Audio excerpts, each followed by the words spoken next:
Dewasa ini rasanya setiap orang punya rekening di bank. Tidak hanya satu saja, bahkan ada orang yang sampai memiliki rekening di bank yang berbeda.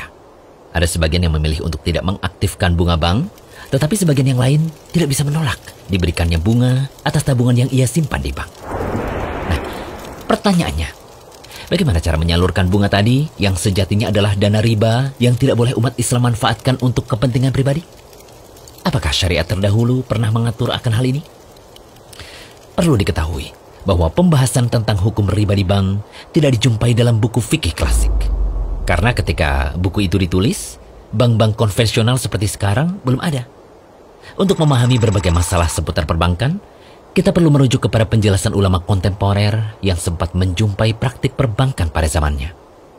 Lalu benarkah bahwa bunga yang kita dapatkan di rekening bank kita itu termasuk riba yang tidak boleh kita manfaatkan untuk kepentingan pribadi? Mufti Saudi Arabia di masa silam, Syekh Muhammad bin Ibrahim rahimahullah berkata, secara hakikat, walaupun pihak bank menamakan hal itu qard atau utang piutang, tetapi senyatanya bukan qard. Karena utang piutang dimaksudkan untuk tolong-menolong dan berbuat baik. Transaksinya murni, non-komersial. Bentuknya adalah meminjamkan uang dan akan diganti beberapa waktu kemudian. Sedangkan bunga bank itu sendiri adalah keuntungan dari transaksi pinjam-meminjam. Oleh karena itu yang namanya bunga bank yang diambil dari pinjam-meminjam atau simpanan itu adalah riba karena didapat dari penambahan dalam utang piutang. Maka keuntungan dalam pinjaman dan simpanan boleh sama-sama disebut riba.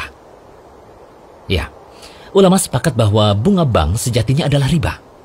Para ulama juga sepakat bahwa harta riba tidak halal bagi seorang muslim untuk memilikinya dan dimanfaatkan sendiri. Jika kita sudah paham bahwa bunga bank itu termasuk riba dan tidak boleh dimanfaatkan secara pribadi, maka kemanakah kita harus menyalurkan dana riba tersebut? Nah, ada 4 pendapat ulama dalam masalah ini. Pendapat pertama disalurkan untuk kepentingan kaum muslimin secara umum, tidak khusus pada orang dan tempat tertentu.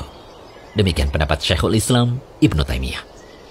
Kemudian pendapat kedua, disalurkan sebagai sedekah sunnah secara umum, mencakup hal yang terdapat maslahat, pemberian pada fakir miskin, atau untuk pembangunan masjid. Ini adalah pendapat Hanafiyah, Malikiyah, pendapat Imam Ahmad, Hambali, dan pendapat Imam Ghazali dari ulama Syafi'iyah. Kemudian pendapat ketiga disalurkan pada maslahat kaum muslimin dan fakir miskin selain untuk masjid. Demikian pendapat ulama Lajnah Ad-Daimah, Kerajaan Saudi Arabia. Tidak boleh harta tersebut disalurkan untuk pembangunan masjid karena haruslah harta tersebut berasal dari harta yang tohir atau suci. Sementara pendapat keempat disalurkan untuk tujuan fisabilillah, yaitu untuk jihad di jalan Allah.